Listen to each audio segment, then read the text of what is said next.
All right, so here's another Tell Me Pastor story, and here it goes. And this woman talks about having a very wicked mother. So, dear Pastor, I'm 20 years old. My mother's always been abusive to me in everything I do. If though she always give me hugs and kisses, me she shows you some kind of affection. She's still an abuser. She would always try to lower my confidence. I was the bright child, if my family member said to me that she said that to me, she would just always discourage him from saying so. Cause yeah, she wants the privilege of abusing her own daughter. Me, you don't get to abuse her. I'm the only one that's going to browbeat my own flesh and blood. All right. She would give me the worst beating if I didn't understand my homework. Anything I did wrong, she'd always strike out at me. My younger brothers are always throwing stuff and hitting me in the head or beating me with a belt and buckles. The only thing I ever saw my mother do was beating them with a belt. I became pregnant in 2 years ago. I was in my first year of college, but that was not the thing that happened. The thing that happened that year. She met the guy who got me pregnant. Then a madman came to do some work for me on the house with nothing. No, basically he said that he and the new this guy who came to work got into an affair with the mom. I'm skipping over that. He handed me $10,000. I asked him, I said, why didn't he give me all the did he give me all the cash? But at the same time, my mother did not have any feelings for him. All right, again, irrelevant to the story, but all right.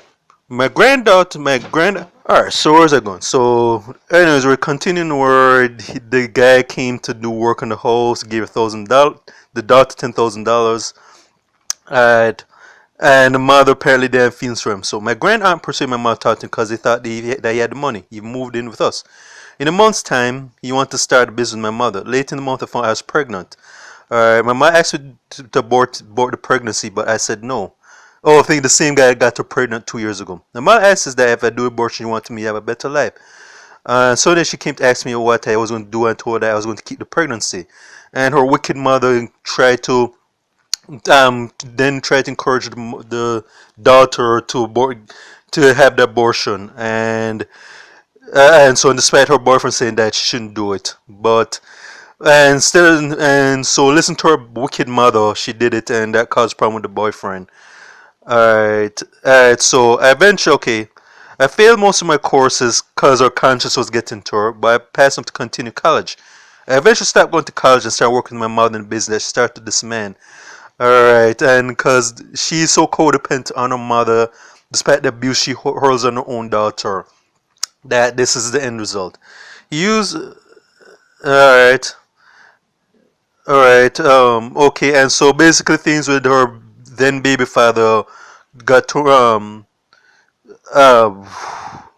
alright, I got even more took a very physical turn to physical abuse, and so he came into my room when I was fighting and was fighting me while I was right there, and she did nothing. I went back to US, but I'm back. I'm pregnant again, and she doesn't say who if it's for the if it's for the same guy or a different guy, but basically it's a classic case of an abused child though, because she had a mother who was basically a piece of work, and the thing is that she was so codependent on her mother that she didn't have enough strength or sense to move away from this wicked woman, because this mother obviously showed limited sympathy towards her, and even when she got pregnant, and then even when she got pregnant, I mean, obviously she didn't plan, she obviously didn't think ahead about getting pregnant.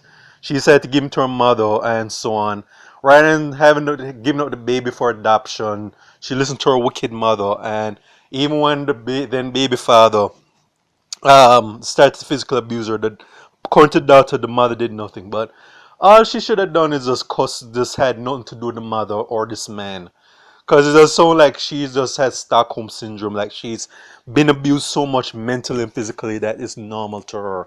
That she can't see that she's in a toxic and very acidic environment that she doesn't have the strength to move away from it. So, alright, alright, that's so on. But and the thing is like the fact that the guy who or then baby father, who the mother was just with for opportunist reasons.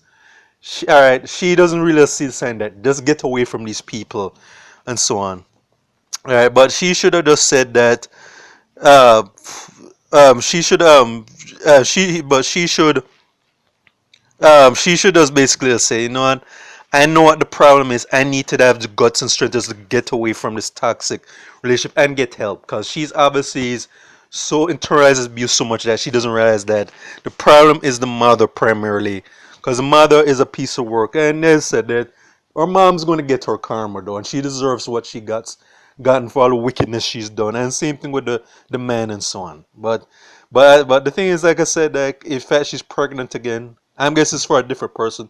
Just get out, focus, and just not have anything to do with her mother and her first baby father, then baby father, and just start anew. But that's a smart thing she can do at this point. So basically, that's all I can say. So this is for my main YouTube, my State of Jamaica and the Caribbean. Check out my YouTube pages, Miles Gustin Farron, Miles Jeff Productions, and Real Thoughts and Miles. Okay.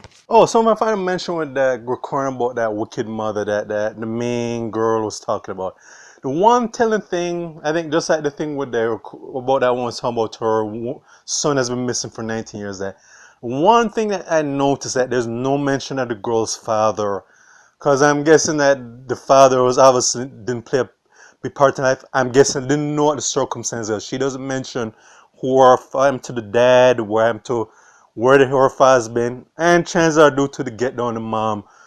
She probably even know who even the mom probably doesn't know.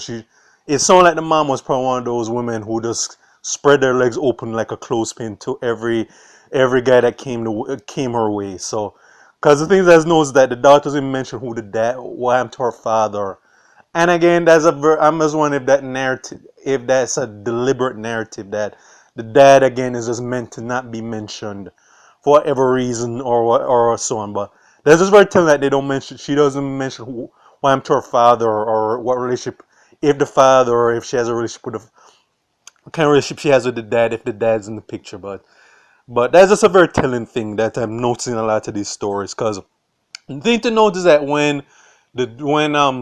these people when they talk about the fathers of some of these people who are in these stories, that they'll mention the mothers more times than not. There's rarely a time where the mom's not going to mention, but it's not so much the same where the dad in some cases just ignored for whatever reason, whether the person doesn't have a relationship with the father or the father's not there, they pass away, or the cases. But I'm just noticing this woman does not mention her dad is, or so on. If the dad's in the picture or she has a relationship with the dad, that question's not been answered, because that's a question that needs to be answered. Because I'm guessing that if that could have played a part in how she grew up. I mean, maybe part of her issues that she never connection with her dad or whatever, because that's always an important connection that children need to have, that they need to have both the mom and the dad in the picture.